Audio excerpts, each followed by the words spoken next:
Buongiorno a tutti amici di mattoscacco.com e ben ritrovati in questo nuovo video. Oggi andremo a commentare questa partita giocata col bianco il campione del mondo Magnus Carlsen e col nero un impostore. Eh sì, si tratta di un maestro internazionale che gioca online con la foto profilo di Carlsen e se l'è ritrovato davanti, quindi il campione del mondo, mosso da voglia di rivalsa, di far vedere veramente chi è il vero campione del mondo. Vediamo come ha giocato questa partita.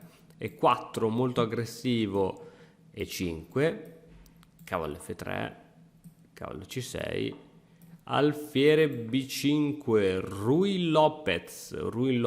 Qui, come sempre abbiamo detto, ci sono 400.000 possibilità.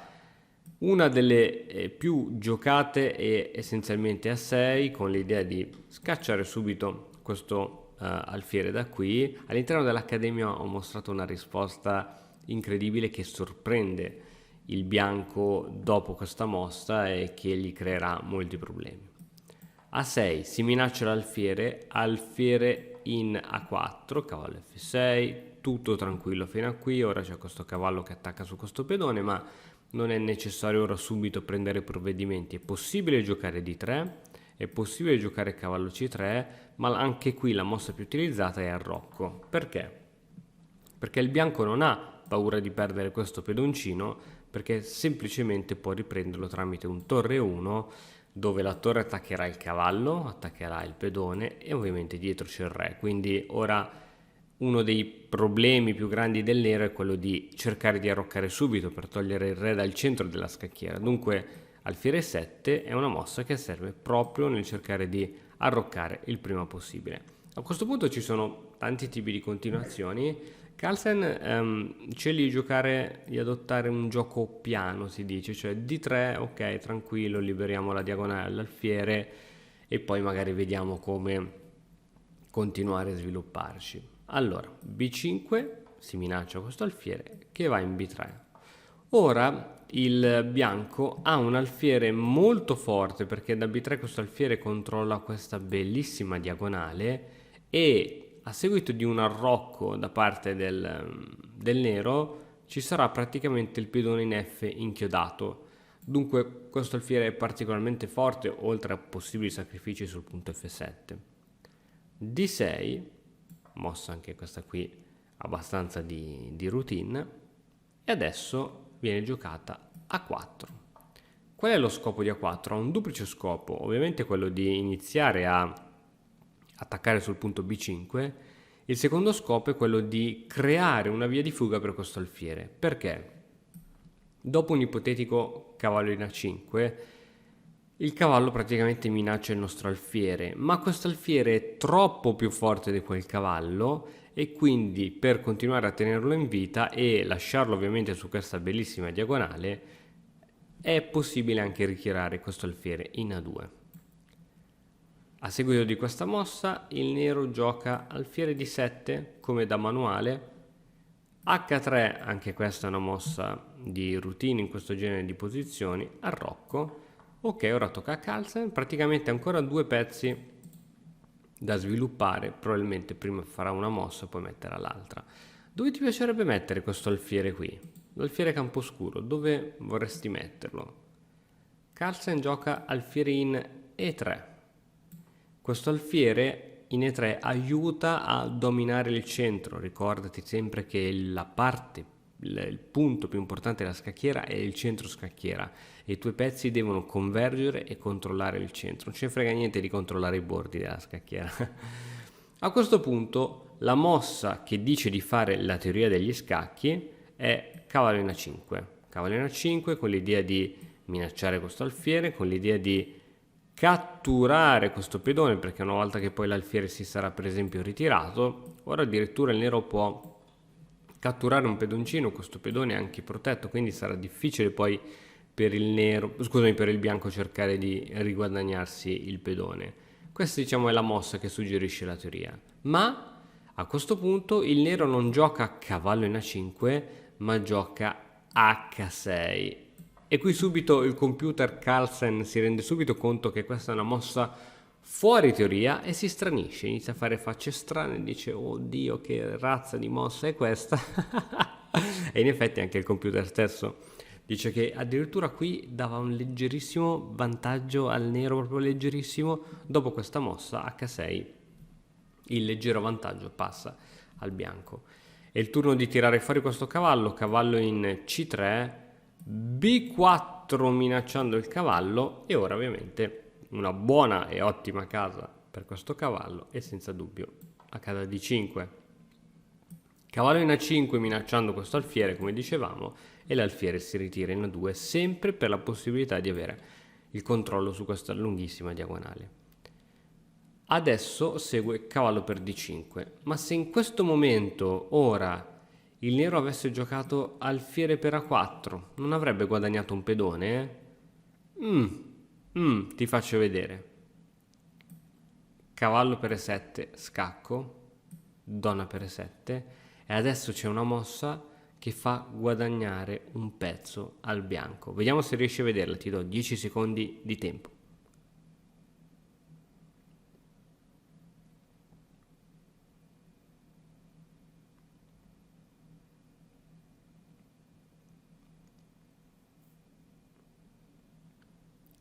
Ok, magari avrei pensato a un sacrificio degli alfieri su F7 con l'idea che se cattura con qualsiasi pezzo noi poi possiamo papparci l'alfiere, e questa idea non è male, ma c'è molto di meglio. Vuoi vederla?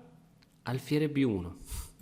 Alfiere B1 libera la torre su questo essenzialmente attacco doppio, poiché se si sposta l'alfiere si perde il cavallo. Qui non so, il nero, l'unica opzione che mi viene in mente è quello di cercare di giocare donna di 7 con l'idea di proteggere il proprio alfiere. Purtroppo dietro c'è comunque un pezzo sospeso e tramite B3 il nero deve spostare questo alfiere e poi perde il cavallo dietro. Quindi questo è il vero problema dei pezzi sospesi. Ma torniamo indietro. A seguito di questa mossa non viene giocata alfiere in A4 come abbiamo analizzato adesso, ma cavallo D5. Ok, cavallo D5, ora ovviamente bisogna ricatturare di alfiere, minacciando la torre, C6, chiudendo questa diagonale, e l'alfiere ritorna in A2. La posizione è ancora pari.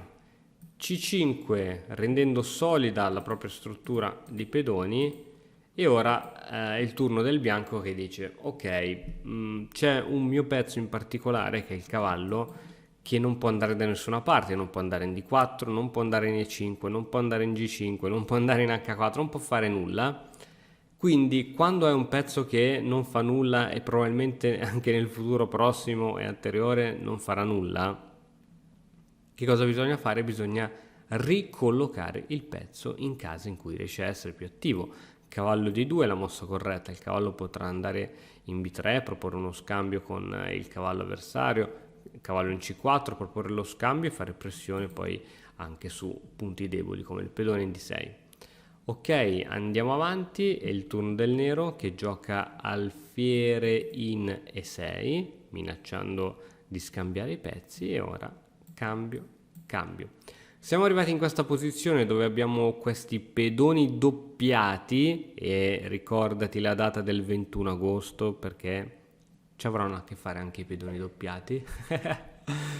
E è vero che i pedoni doppiati sono una debolezza, l'abbiamo sempre detto, ma è anche vero che sono molto forti perché controllano bene le case centrali in questo caso, quindi bisogna fare parecchia attenzione a questi pedoni. C'è da dire che la diagonale C8 H3 è abbastanza debole, dunque una bella donna in G4, che è la mossa che fa Carlsen, va subito ad attaccare il punto debole in E6 del nero. Torre F6 per cercare di proteggere questo punto, F4 con l'idea di iniziare ad aprire un po' le linee. Cavallo C6, questo cavallo o può insidiarsi in D4, tanto è protetto da due pedoni, o comunque ha lo scopo di sorreggere a seguito di un cambio di pedoni di questo tipo, di sorreggere con il cavallo. Cavallo C4, la stessa motivazione, quella di aumentare la pressione su questo punto E5, e per F4 torre per F4. A questo punto il nero si prende parecchio tempo prima di giocare la prossima mossa. Cosa faccio? Cambio, non cambio? Faccio qualcosa? Bisogna fare attenzione. Alla fine gioca re in H8. A seguito di questa mossa, torre per torre, alfiere per torre, e ora questo punto è facilmente pappabile. Donna per E6. Non solo ora il bianco ha guadagnato questo importantissimo pedone, ma minaccia anche di guadagnarne un altro. Segue cavallo di 4 con doppia minaccia su C2 e sulla donna, costringe praticamente il bianco a cambiare. Alfiere per D4, scacco. Il re si deve spostare in H1 e adesso il nero gioca una mossa un po' avventata per giocare contro il campione del mondo, che è donna in H4. L'idea di donna H4 è sicuramente di cercare di andare in G6, magari in futuro alfiere in D5, cercare un matto su H2, cose di questo tipo. Comunque, dato che il nero ha solo pezzi su case scure, si vorrà muovere probabilmente sempre solo su case scure. Il problema di uscire con la donna da qui è che mi lasci scoperta la settima e la sesta traversa. Cioè ora qui il bianco può fare quello che vuole, può catturarsi questo pedone, poi si catturerà anche questo, poi potrà creare attacchi tramite torre F1, torre in settima. Insomma, questa donna aveva grandi ruoli difensivi, mentre il nero ha deciso di utilizzarla per ruoli offensivi. Il turno di Carlsen, che non aspetta a fargliela pagare con torre F1, e adesso donna G3. Ancora una serie di manovre poco chiare, non si capisce come il nero possa prima o poi riuscire a sfruttare questa donna qui. E Carlsen dice: ok, semplicemente ti catturo su D6, ti propongo il cambio delle donne. Tac, tac e tac.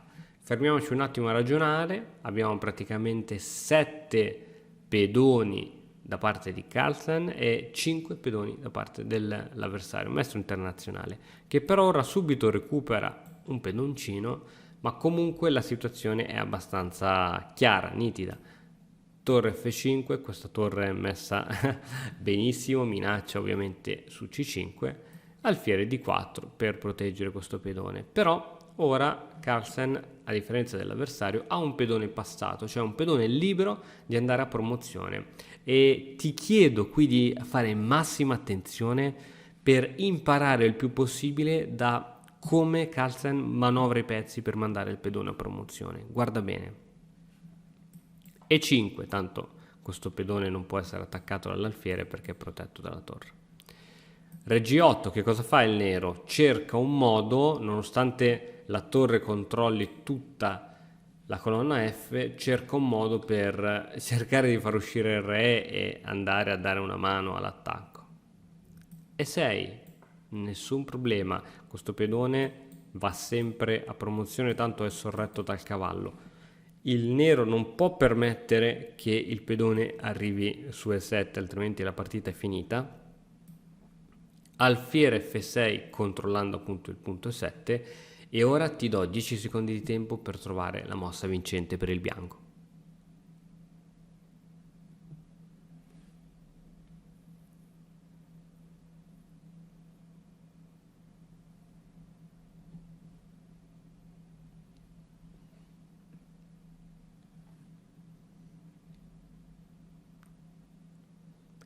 La mossa vincente è torre per F6, G per F6. Capisci la forza di una mossa del genere? A seguito di E7 il pedone e il cavallo cooperano perfettamente per controllare tutte le case più importanti e tutte le case di entrata del re avversario. La torre nemica ovviamente non può fare nulla, l'unica cosa che potrebbe fare è mettersi su E8, a questo punto cattura di cavallo, poi certo ora è vero, il re può andare qui creando un attacco doppio, ma la partita è più che vinta. Dopo per esempio un cavallo per F6, ora il re ovviamente deve catturare il pedone, non il cavallo, poiché se cattura il cavallo si va a promozione, e praticamente Carlsen si ritroverebbe a giocare con un pezzo in più. E dunque, dopo questo bellissimo sacrificio e questa spinta su E7, il maestro internazionale che si spacciava per il campione del mondo si ritira. Beh, devo dire che è stata una bellissima lezione, anche se è stata giocata online. Come al solito spero che anche il video di oggi vi sia piaciuto. Vi invito a lasciare un like, un commento e iscrivervi al canale se ancora non l'avete fatto. Noi ci vediamo domani con un altro nuovo video. Ciao! E ora, per continuare, che cosa posso fare? Beh, innanzitutto ti consiglio di iscriverti al nostro canale in modo tale da non perderti le nuove video lezioni. E poi puoi vedere il video che è stato più cliccato in questa settimana. Ci vediamo, ciao!